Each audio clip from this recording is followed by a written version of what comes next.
Baik, Assalamualaikum warahmatullahi wabarakatuh. Selamat malam. Kami ingin mempresentasikan hasil kelompok kami dengan berjudul proposal proyek platform berbasis aplikasi konsultasi dosen untuk mata kuliah manajemen proyek perangkat lunak. Sebelum kami mempresentasikan proposal kami, izinkan kami memperkenalkan terlebih dahulu.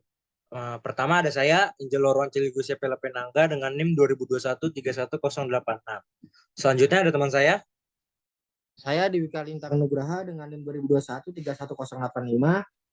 Dan Selanjutnya, saya Ricci Yoldan Malpaung dengan NIM 2021 31079. Nah, di sini proposal kami terdapat daftar isi. Yang pertama ada latar belakang, tujuan proyek, cakupan proyek, deliverables, metode pengembangan, rencana pengujian, anggaran, tanggal mulai dan selesai, pemangku kepentingan, evaluasi keberhasilan, dan juga tindak lanjut. pertama itu adalah latar belakang. Latar belakang yang kuat untuk proyek ini akan menekankan pentingnya komunikasi yang efektif antara mahasiswa dan dosen dalam lingkungan akademik. Fokus pada kesulitan yang sering dialami mahasiswa dalam mencari bimbingan akademik yang memadai dari dosen dapat menjadi landasan yang kuat. Dalam latar belakang ini, kita dapat menyoroti bahwa keterbatasan waktu, kesulitan dalam mengatur jadwal pertemuan, dan kurangnya aksesibilitas terhadap dosen dapat menghambat kemajuan akademik dan perkembangan karir mahasiswa. Pentingnya adanya platform berbasis aplikasi yang memfasilitasi komunikasi yang efisien dan transparan antara mahasiswa dan dosen juga perlu ditekankan. Dengan demikian, proyek ini bertujuan untuk meningkatkan kualitas pendidikan dan pengalaman akademik mahasiswa, serta membantu dosen dalam memberikan bimbingan secara lebih terarah dan efektif. Terus ada tujuan proyek.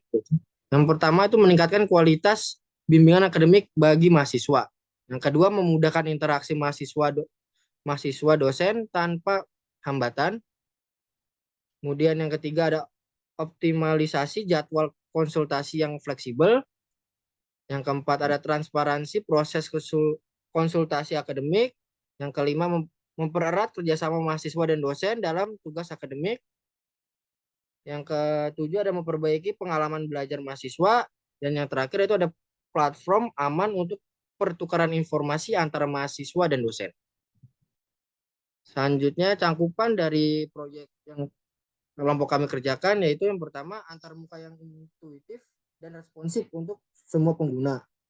Terus yang kedua fitur penjadwalan konsultasi yang fleksibel, notifikasi real time untuk komunikasi yang lancar. Yang keempat kemudahan dalam menyimpan dan pertukaran dokumen. Yang kelima sistem keamanan tingkat tinggi untuk melindungi data. Dan yang terakhir yaitu panduan pengguna yang detail dan mudah dimengerti.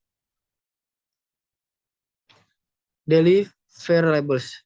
Yang pertama itu ada desain awal aplikasi dengan antarmuka yang ramah. Yang kedua ada dokumen teknis aplikasi dengan detail fitur-fitur utama. Yang ketiga ada notifikasi real time yang handal untuk komunikasi. Yang keempat itu tempat penyimpanan dokumen yang aman untuk pertukaran materi. Yang kelima jadwal konsultasi fleksibel yang sinkron dengan kalender akademik. Yang keenam yaitu panduan aplikasi yang jelas untuk pengguna. Yang ketujuh itu sistem feedback untuk menilai kualitas bimbingan. Dan yang terakhir yaitu pedoman untuk pengembangan dan pemeliharaan aplikasi agar tetap up to date. Selanjutnya penjelasan teman saya. Oke, di sini saya akan menjelaskan metode pengembangannya. Itu yang pertama ada analisis kebutuhan, yaitu identifikasi kebutuhan penggunaan dan fitur utama. Yang kedua, perancangan sistem, yaitu untuk membuat desain termuka pengguna dan basis data. Yang ketiga, pengembangan prototipe. Itu mengimplementasikan prototipe dengan fokus pada fungsionalitas dasarnya. Lalu keempat, uji coba dan umpan balik. Lakukan pengujian prototipe dan dapatkan umpan baliknya. Lalu 5, pengembangan lanjutan. Sesuaikan aplikasi berdasarkan umpan baliknya. Lalu yang selanjutnya 6, untuk uji coba terakhir, lakukan uji coba akhir untuk memastikan kinerjanya yang optimal. Lalu selanjutnya implementasi dan peluncuran. Kita terapkan aplikasi secara luas dan berikan pelatihan kepada pengguna. Lalu yang ke-8, pemeliharaan dan peningkatan, yaitu memperbarui aplikasi secara berkala berdasarkan umpan balik pengguna.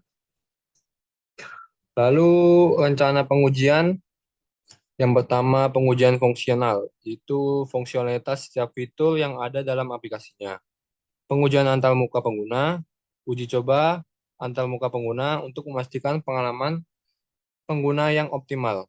Lalu yang ketiga itu menguji keamanannya. Lakukan uji coba ini keamanan untuk mengidentifikasi dan mengatasi potensi kerentanan sistem, termasuk perlindungan data pribadi, mahasiswa, dan dosen. Keempat yaitu dengan pengujian kinerja, uji coba kinerja aplikasi di bawah beban kerja yang berbeda untuk memastikan waktu respons yang cepat dan pengolahan data yang efisien. Yang kelima, pengujian kompatibilitas. Pastikan bahwa aplikasi kompatibel dengan berbagai sistem operasi, perangkat, dan pelamban web. Lalu melakukan pengujian integrasi. Itu uji coba integrasi antara fitur-fitur berbeda dalam aplikasi untuk memastikan kerja yang harmonis dan koheren antara komponen-komponen yang berbeda. Lalu yang terakhir, pengujian penggunaan beta. Kita melibatkan sekelompok mahasiswa dan dosen dalam pengujian beta ini untuk mendapatkan umpan balik langsung dan mengidentifikasi masalah potensial dari sudut pandang penggunanya. Oke, selanjutnya itu anggaran. Untuk estimasi pengeluaran dari proyek pembuatan platform pencarian kos ini adalah sebesar 8 juta rupiah dengan alokasi sumber daya yang telah disepakati. Untuk tanggal mulai dan selesainya, proyek ini dijadwalkan untuk dimulai pada 1 November 2023 dan diharapkan selesai pada 30 Januari 2024. Selanjutnya akan dijelaskan oleh teman saya. Baik, di sini saya akan menjelaskan tentang pemangku kepentingan. Yang pertama ada mahasiswa, yaitu pengguna utama aplikasi. Lalu yang kedua ada dosen, memberikan bimbingan akademik kepada mahasiswa. Ketiga ada administrasi akademik. Nah, yang ini untuk bertanggung jawab atas manajemen sistem akademik. Lalu yang keempat ada pengembangan aplikasi, yang bertujuan untuk bertanggung jawab atas pengembangan aplikasi. Yang kelima, Departemen TI mendukung infrastruktur teknologi aplikasi. Yang keenam, ada pimpinan kampus mempunyai kepentingan strategis dalam pengalaman belajar. Dan yang terakhir ada asosiasi mahasiswa memberikan masukan terkait pengembangan aplikasi. Nah, di sini ada evaluasi keberhasilannya. Tingkat 1, tingkat penggunaan. Meningkatkan jumlah pengguna aktif aplikasi serta frekuensi penggunaan yang antara mahasiswa dan juga dosen. Lalu yang kedua ada kepuasan pengguna. Tingkat kepuasan oleh mahasiswa dan dosen melalui survei dan umpan balik terkait antarmuka pengguna, fungsionalitas, dan efisiensi aplikasi. Dan yang ketiga ada penyempurnaan kinerja akademik, peningkatan yang terlihat dalam pencapaian akademik mahasiswa yang terkait dengan bimbingan dan konsultasi yang diberikan melalui platform.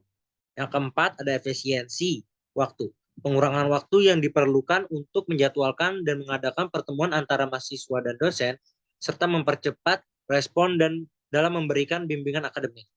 Dan yang kelima ada keamanan data, memberikan penilaian positif terkait dengan keamanan data dan privasi mahasiswa dan dosen yang tersimpan dalam aplikasi. Yang keenam ada penghematan sumber daya, yaitu mengevaluasi penghematan sumber daya seperti waktu, tenaga, dan juga biaya yang akan dihasilkan dari efisiensi sistem dalam memfasilitasi proses komunikasi antara mahasiswa dan juga dosen. Dan yang terakhir ada dukungan institusional, tingkat dukungan dan pengakuan dari pihak administrasi, kampus, dan pimpinan terkait atas manfaat yang dihasilkan dari pengimplementasian aplikasi dalam meningkatkan kualitas pendidikan. Nah, ada tindak lanjutnya di sini. Yang pertama, pengembangan berkelanjutan. Hal ini untuk mengembangkan aplikasi berdasarkan masukan pengguna.